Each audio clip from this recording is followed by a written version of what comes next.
বৰ ধুনীয়া ৱাটাৰফলছ এটা একদম ওচৰৰ পৰা আহিলোঁ। আজি আপোনালোকক মই ৱাটাৰফলছটো দেখাম ক'ত আছে। অৰিজিনেল চাউণ্ডটোৱে আপোনালোকে শুনকচোন।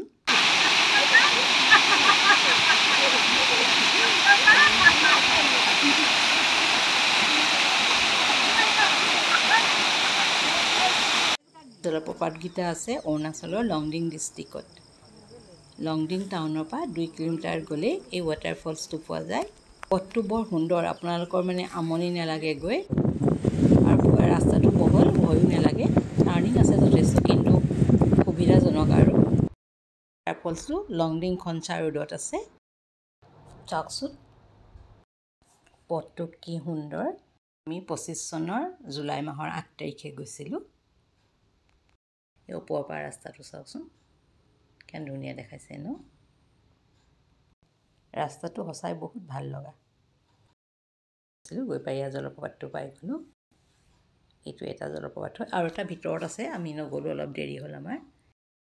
আৰু ইমানেই ধুনীয়া জেগাত আছে, নামি পেলাই বহুত ফূৰ্তি কৰিলোঁ। একদম ৰাস্তাৰ কাষতে আছে।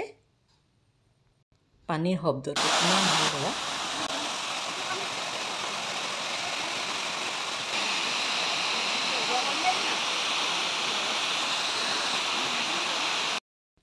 এয়া দেখিছেনে, একদম ৰাস্তাৰ কাষতে জলপ্ৰপাতটো আহি পৰিছে। বহুত সুবিধা, সেইকাৰণে নামিব পাৰে আপোনালোকে ভয় নলগাকৈ। সুন্দৰ পাহাৰৰ একা বেকা ৰাস্তাৰ মাজেৰে আমি এদৰে গৈ থাকিলোঁ। গৈ আমি আৰু এটা জলপ্ৰপাত পালোঁ। এইটো যে আৰু ধুনীয়া, খালি ওপৰলৈ উঠিব নোৱাৰিলোঁ, দুখ লাগিল।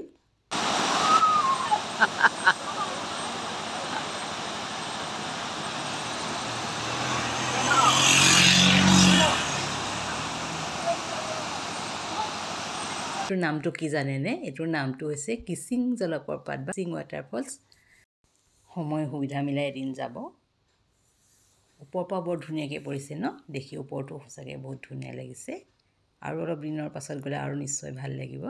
এতিয়া বৰষুণটো বেছি হ'ব, পানীটো বেছিকৈ পৰিব ন জলপ্ৰপাতৰ পৰা।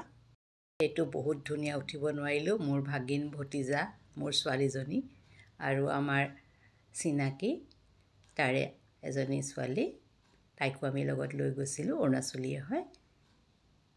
তাই পটাপট উঠি গৈছে, তাইৰ অভ্যাস আছে যিহেতু। তাইক দেখি আমাৰকেইটাই সাহস কৰি ওপৰলৈকে উঠি গ'ল, আৰু ইমান দূৰলৈকে। কিমান ধুনীয়া দেখিছেনে জলপ্ৰপাতটো, সঁচাই ভাল লগা।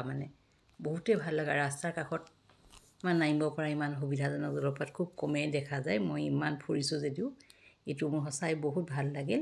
আপোনালোকে নিশ্চয় যাবচোন। এইটোত বহুতেই ধুনীয়া, বহুতেই ভাল লগা এটা জলপ্ৰপাত হয়।